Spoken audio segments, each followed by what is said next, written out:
All right, man, let's talk week 6 NFL recap. Let's start with Monday night's doubleheader last night, and we're going to go with the Chicago Bears versus the Washington Commanders. The Chicago Bears won a close game 25-24. The record now is 3-2. Commanders are now 3-3. Jaden Daniels and Caleb Williams. You can say this is a rivalry matchup, man, because last year it came down to once in a lifetime Hail Mary. So I knew this game would be a classic and it lived up to expectations, man. First quarter, it started off with 2 field goals by the Bears. Um, they were trying to, establish a rhythm, but after that, the fireworks went off, man. Um, Caleb Williams ended this game 17-29, 252 yards, one passing touchdown, and also contributed a rushing touchdown. But the MVP of this game was running back DeAndre Swift, 14 carries, 108 yards, averaging almost 8 yards a carry, and he also had 2 big catches, averaging 34 yards a catch for 67 yards on 2 receptions for 1 touchdown. Um, it was a great performance, man, by the Bears. They ended up um, kicking the game winning field goal by Jake Moody, who was released by the 49ers.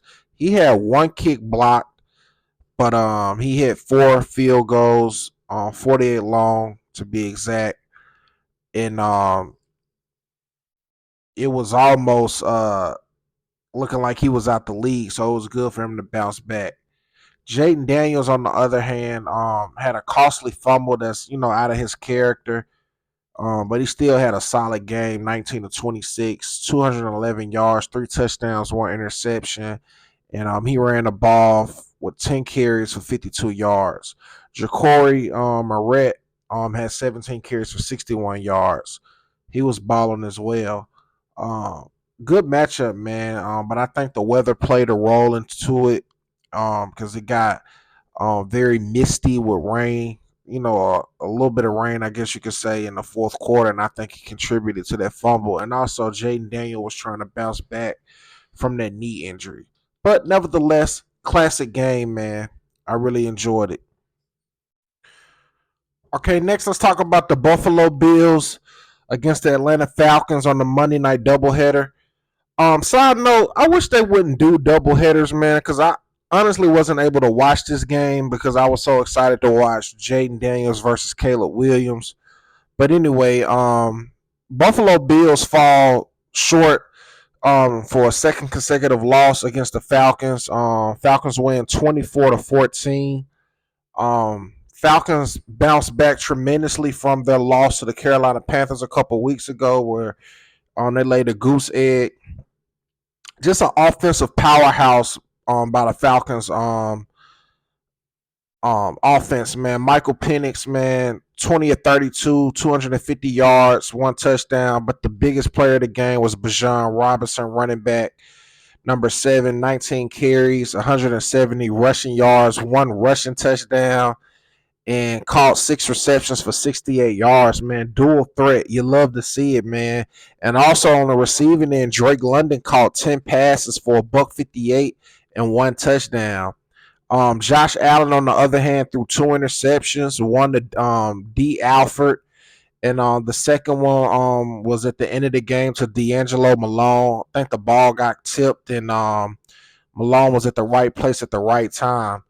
Uh, this isn't good for the Bills because this season is wide open, but it is good to make these kind of mistakes now due to the fact that, the playoffs is where everything counts, and it's looking like you ain't got to worry about Baltimore, and the Chiefs are still in the hunt. So, they're going to have to, regroup and, get this situated. But Josh Allen, man, he was looking like an MVP first 3 games, and the past 2, he's looking, lesser than. James Cook for the Bills still contributed 87 rushing yards. Josh Allen ran for 42, but they had some fumbles. And despite Ray Davis and tight end Dawson Knox catching touchdown passes, um, the most yardage came from Josh Palmer. and I guess you could say Khalil Shakir, because he had 3 receptions, but Josh Palmer caught 2 passes for 30 yards. Um, Great win for the Falcons though, because they desperately needed a victory like that. Based on what happened, they protected the ball, and this game came down to pretty much the turnovers for the Bills, man, and not being able to stop Bijan Robinson. But yeah, that's my recap of Monday Night Football, man. And hopefully, I don't think no more double headers of this season, but they got to get rid of that, man, because it's hard to watch, that much football in one night, man. That's over 6 hours. There's no way you're gonna be able to concentrate unless you want coke. If you made this far to the video, I want to say thank you for watching. Please follow, like, subscribe to the God Level Genius YouTube channel. I am James Vergato, and as always, be God level. The genius is in you. God level genius.